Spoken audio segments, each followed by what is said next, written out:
राजस्थान और राजस्थान के बारे में अक्सर मैं जो पंक्तियां आपको सुनाता रहता हूं कि कभी शीश कटाकर धड़ लौटे, कभी शीश ही चढ़े निशानी में, ऐसा तो तेवर रखते हैं रजवाड़े के पानी में। राजस्थान जिसकी वीरता के गुणगान में साहित्य लिखे गए, जिसके गुणगान में, यहाँ के वीरों के गुणगान में किसी ने लिखा कि ऐसे वीरन ते भरो पढ़ो रजपूती दरबार, ऐसे वीरन ते भरो रजपूती दरबार, जहां एक हाथ में लेखनी और एक हाथ तलवार। ऐसे व्यक्तित्व भी राजस्थान में हुए जो कुशल सैनिक भी रहे, सिपाही भी रहे और साहित्य के अच्छे नाम रहे, महनीय नाम रहे। और ऐसे ही व्यक्तित्वों की एक श्रृंखला में नाम आता है कुंवर पृथ्वीराज राठौड़ का। बीकानेर के राजकुमार कल्याणमल के बेटे कुंवर पृथ्वीराज राठौड़, जिन्हें इतिहास में पीथल के नाम से जाना जाता है, महाराणा प्रताप के समकालीन थे। 1549 ईस्वी में बीकानेर रियासत में कुंवर पृथ्वीराज राठौड़ का जन्म हुआ था। ये वो व्यक्तित्व हैं जो कलम के भी सिपाही थे और रणभूमि के भी सिपाही थे। इन्हें समर भूमि का एक साहसी, साहित्य और समर भूमि का एक साहसी सिपाही कहा गया है। उपनाम दिया गया कुंवर पृथ्वीराज राठौड़ को, साहित्य और समर भूमि का एक साहसी सिपाही। पृथ्वीराज राठौड़ को डिंगल का हेरोस कहा जाता है। डिंगल भाषा के एक महनीय साहित्यकार कुंवर पृथ्वीराज राठौड़ रहे। डिंगल जो पश्चिमी मारवाड़ी का साहित्यिक रूप कहलाता है। उत्तरी मारवाड़ी भाषा में इन्होंने एक ग्रंथ लिखा। वह ग्रंथ एक अमर कृति मानी जाती है, हिंदुओं का 5वां वेद जिसको कहा जाता है और 19वां पुराण कहा जाता है, जिसका नाम है वेली कृष्ण रुक्मणीरी। वेली कृष्ण रुक्मणीरी की रचना कुंवर पृथ्वीराज राठौड़ के हाथों से हुई और इसकी रचना इन्होंने गागरोन के दुर्ग में की, क्योंकि गागरोन इनको अकबर ने जागीर में प्रदान किया था और अकबर के दरबार में पहुंचे थे ये 1570 ईस्वी में। तो कुंवर पृथ्वीराज राठौड़ की बात कर रहे हैं। कुंवर पृथ्वीराज राठौड़ 1549 में जन्म हुआ। महाराणा प्रताप के जन्म के लगभग 9 वर्ष बाद, यानी महाराणा प्रताप से 9 वर्ष छोटे हैं, ऐसे भी इनको याद रखा जा सकता है। और महाराणा प्रताप को पाथल कहा जाता है और इन्हें कहा जाता है पीथल। 1540 में महाराणा प्रताप का जन्म हुआ। 1549 में पृथ्वीराज राठौड़ का जन्म हुआ।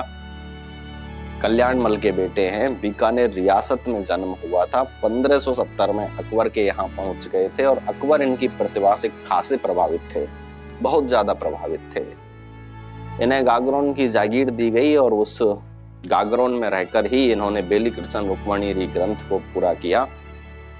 ओज भरी कविताओं के लिए जाने जाते हैं, डिंगल के हेरोस कहलाते हैं और पृथ्वीराज राठौड़ महाराणा प्रताप से संवाद करने के लिए जाने जाते हैं।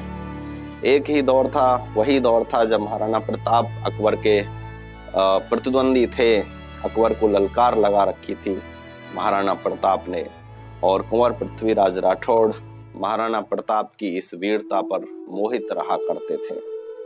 उन्हें गर्व था कि राजपूतों में कोई ऐसा पुरोधा है, ऐसा व्यक्तित्व है जिसने अकबर की अधीनता स्वीकार नहीं कर रखी है। इस बात पर बहुत गर्व किया करते थे कुंवर पृथ्वीराज राठौड़। एक बार हुआ ऐसा कि अकबर ने कहा पृथ्वीराज से कि पृथ्वीराज देखो, महाराणा प्रताप भी अब हमारी अधीनता स्वीकार करने के लिए तैयार हो गया है। अकबर ने कहा कि अब हमारे दरबार में महाराणा प्रताप आएगा और वह हमें अपना शासक स्वीकार करेगा और हमारी अधीनता स्वीकार करने के लिए तैयार है महाराणा प्रताप।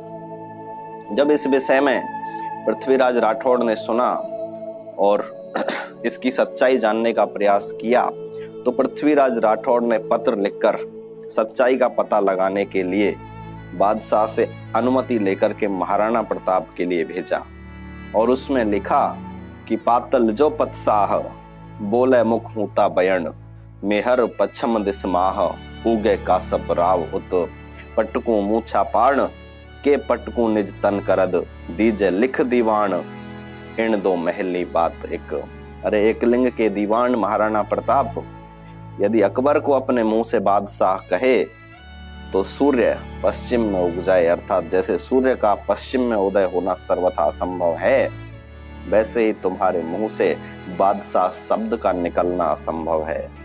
हे एकलिंग के दीवान, मैं अपनी मूंछों पर ताव दूं या अपनी तलवार का अपने ही शरीर पर प्रहार करूं, इन दो में से एक बात लिख देना। मेरी इस पाती का, इस पत्र का जवाब मुझे भेज देना। इन दोहों का उत्तर महाराणा प्रताप ने भिजवाया था। कहा जाता है कि इन दोहों को पढ़ करके महाराणा प्रताप का स्वाभिमान जाग उठा था।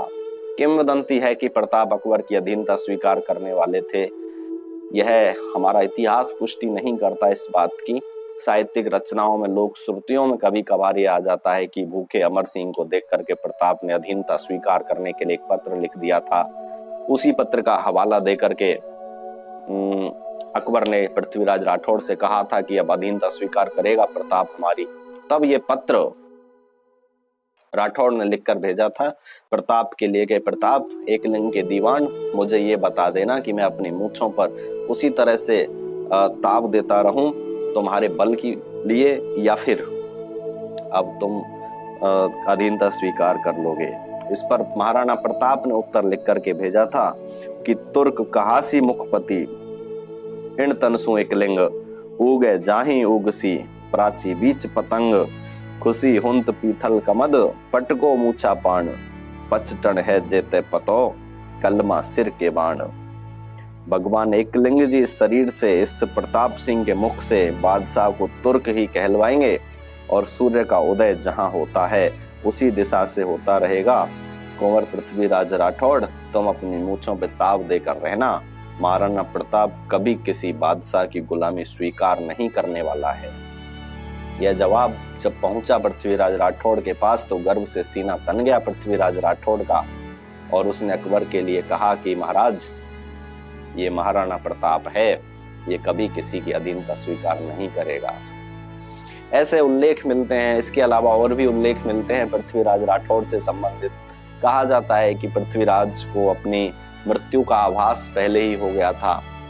उन्होंने अपना मृत्यु का समय और स्थान बता दिया था कि बादशाह अकबर को कि मेरी मृत्यु मथुरा के विश्रांत घाट पर होगी, और समय भी उन्होंने बता दिया था। अकबर को ये बात मजाक लगी और उन्होंने इस बात को टालने के लिए, इसको असत्य साबित करने के लिए पृथ्वीराज राठौड़ को मथुरा से बहुत दूर भेज दिया था। समय गुजरता गया, वह समय नहीं आया जब पृथ्वीराज राठौड़ की मृत्यु का समय उसने बताया था, और उस समय के आगमन में 15 दिन शेष रह गए थे। संयोग ऐसा हुआ कि अकबर के दरबार में एक भील आया था चकवा और चकवी का जोड़ा लेकर के, जो मनुष्यों की तरह बात करते थे। और इस जोड़े को देख करके नवाब खान खाना ने एक दोहा लिखा, और उसकी एक लाइन तो उन्होंने लिख दी और दूसरी लाइन नहीं लिख पाए। लाख प्रयास किए लेकिन दूसरी लाइन खान खाना से बनी नहीं। बादशाह अकबर बड़े विचलित हो गए कि खान खाना क्यों नहीं पूरा दोहा तैयार कर रहे हो। खान खाना ने कहा कि महाराज, अब ये मुझसे नहीं हो पा रहा है। तो बादशाह अकबर ने पृथ्वीराज राठौड़ को बुलावा भेजा कि केवल एक ही विद्वान है जो इस दोहे को पूरा कर सकता है।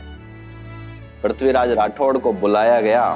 पृथ्वीराज राठौड़ आए, उन्होंने उस दोहे को पूरा किया और मथुरा के विश्रांत घाट पर पहुंचे और अपने शरीर से प्राण, मतलब उनकी मृत्यु हो गई। तो उनकी जो भविष्यवाणी थी विश्रांत घाट पर मरने की, कि मेरे प्राण विश्रांत घाट पर निकलेंगे, और वह सही साबित हुई। बादशाह अकबर इतने दुखी हुए, क्षुब्ध हो गए पृथ्वीराज राठौड़ की मृत्यु पर, और दो बातें उनको टीस दे गई। एक तो कि कितना बड़ा विद्वान था कि उसने अपनी मृत्यु की भविष्यवाणी और अपना स्थान बता दिया था कि यहाँ मेरी मृत्यु होगी, और वह सत्य साबित हुआ। और दूसरा, उस एक इतना बड़ा विद्वान उनके दरबार से चला गया। अकबर ने उनकी मृत्यु पर कहा था कि पीथल सु मजलिस गई, तान सेन सोराग, रीज बोल हंस खेलवो गयो वीर बलसाग। यानी मेरा दरबार खाली हो गया, मेरा मन चित्त उदास हो गया पृथ्वीराज राठौड़ के जाने के बाद, ऐसा अकबर के शब्दों में कहा गया था। तो पृथ्वीराज राठौड़ से संबंधित सारे प्रश्न जो परीक्षा की दृष्टि से महत्वपूर्ण हैं और हमारे इतिहास साहित्य की जानकारी के लिए महत्वपूर्ण है, वो मैंने आप तक पहुंचाए। इस वीडियो को आप एक बार देख लेंगे तो आपको सारी चीजें इसमें याद हो जाएंगी कि एक समर का सिपाही भी कहा जा सकता है पृथ्वीराज राठौड़ को, साहित्य का सिपाही भी कहा जा सकता है, अकबर के दरबार में रहे, राजस्थान के गागरोन में रहे, बीकानेर रियासत के राजकुमार थे और बेली कृष्ण रुक्मणी की रचना की थी। कहा यह जाता है कि बेली कृष्ण रुक्मणी को स्वयं द्वारकाधीश इनके मुंह से सुनने के लिए आए थे।